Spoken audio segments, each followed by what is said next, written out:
বাগার মাছ কার এটা? মাছের মালিক কে এটা? আমি ভাই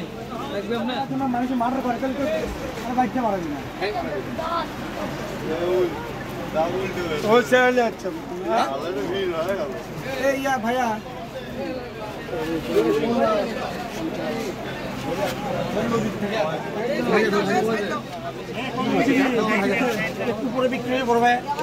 কত করে বেচবেন ভাই এটা? আপনি কোথেকে পাইছেন এটা? এটা কি মাছ? মাছের নাম কি? বাগার মাছ অনেকটা বিলুপ্ত প্রায়, সেক্ষেত্রে সরকারের নিষেধাজ্ঞা আছে বাগার মাছ ধরা বাজারজাত করার ক্ষেত্রে। এই ক্ষেত্রে আপনি কি বলবেন? না, আসলে সরকারের, আমরা যেহেতু বাংলাদেশে থাকি, বাংলাদেশের আইন আমাদের মেনে চলা উচিত। যেহেতু ধরে নিয়ে আসছে, যে জেলেরা ধরে নিয়ে আসছে তারা কিন্তু গরিব মানুষ বলতে গেলে, এবং তারা কিন্তু এই ল সম্পর্কে জানেও না। হ্যাঁ, এখন এই মাছটা ধরেন অনেক ওয়েটের একটা মাছ, অনেক টাকা দামি একটা মাছ, যদি এই মাছটা ধরেন এখন ডেট, এটাকে যদি ফালাইও দেয় বা অন্য কোথাও নিয়ে যাওয়া হয় তাহলে কিন্তু এটা করে কাজে আসবে না। বলেন এটা কত করে কেজি? 1600 টাকা কেজি বিক্রি হবে না? আমি আসলে আইন ধরো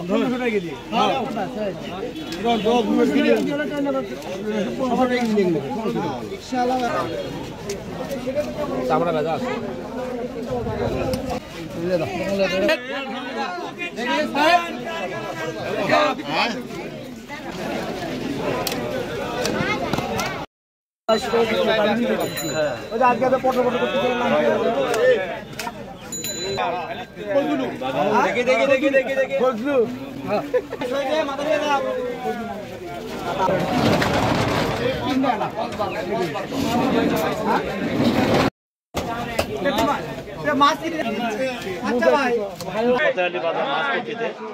এখানে প্রায় বড় বড় মাছ ওঠে, যেমন আজকে 76 কেজি একটা বাগার উঠেছে, এরকম বড় বড় বোয়াল সবকিছু বড় বড় মাছই ওঠে।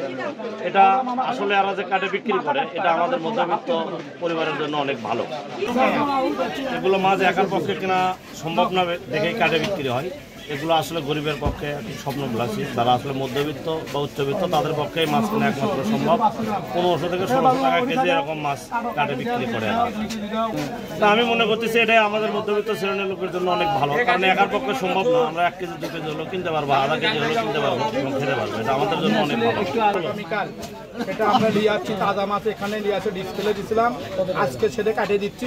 1,05,000 টাকা আমাদের কিনা আছে, আমাদের 1400 টাকা কিনা, আমরা 1500 টাকা কেজি বিক্রি করতেছি। এদিকে 100 টাকা লাভ, কারণ এত টাকা লাভ করতাম না, মাথার জন্য একটু দাম কমে যায়, মাথা ভুড়ি বাদ যায়, বুঝলেন না, মাথা কম দামে বিক্রি করতে হয়।